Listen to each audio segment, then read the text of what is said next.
So, amo ni siya. Ang A, B, B, and A, amo siya ang mga components. Okay?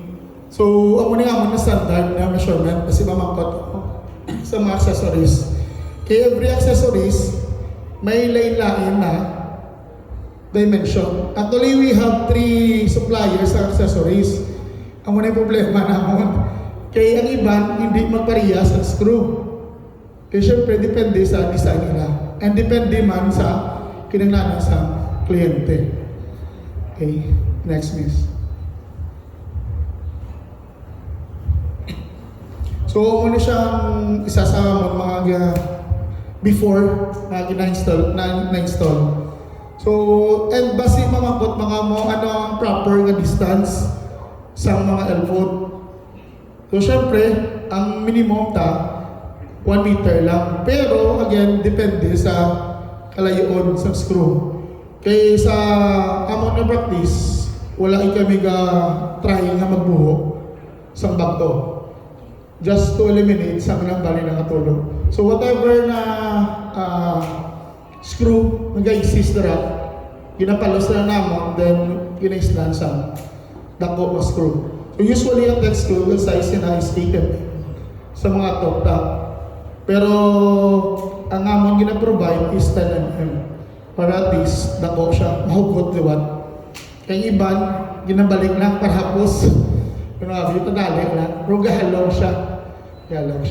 So amon dako ang sizes namon. And lastly, para hindi maging magtulo, nakita sa final picture sa kilid ginasilan.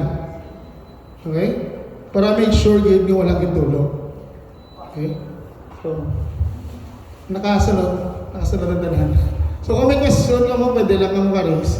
At least madras na rin. Okay? So next.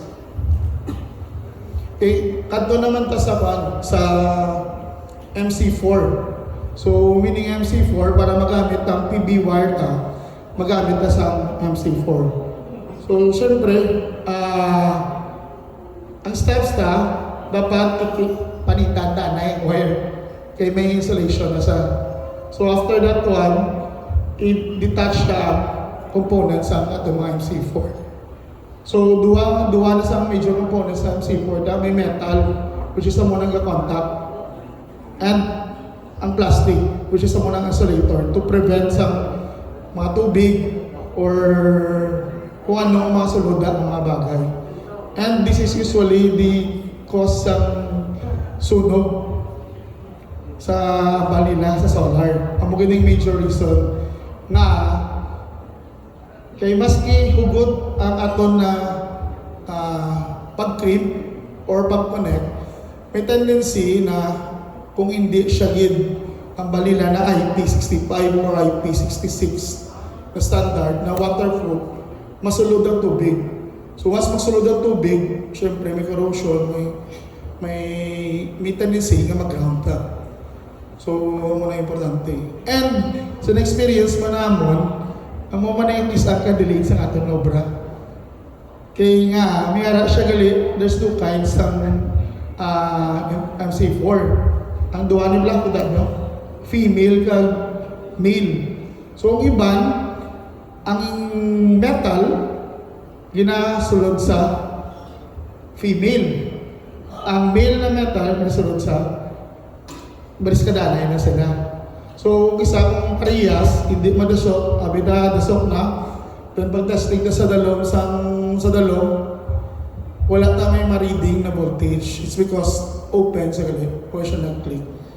So, make sure na yun na ang proper na connection. So, sa amon, balar na doon na sa ulo na namon, that kung ang metal is a female, so dapat ang aton na plastic is a male. And at the same time, amungan. Kung male, female ang pares na plastic. Okay? So, amo na mga major parts sa aton na MC4. Amo na yung kita nyo, Briga Post, kung isang DCRT, itawag nila. Loose contact wala. So, somewhat the cause isang sunog.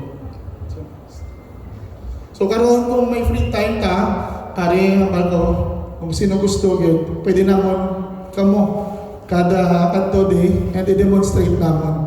Or pwede kamo ka-actual, kamo mga mod, how to print, how to connect sa MC4. So, kuhan kita, ang natutandaan, once we connect, dapat may mabatian ka na sound na click. Meaning, na-seal na siya. Okay? Na-seal na siya. So, next.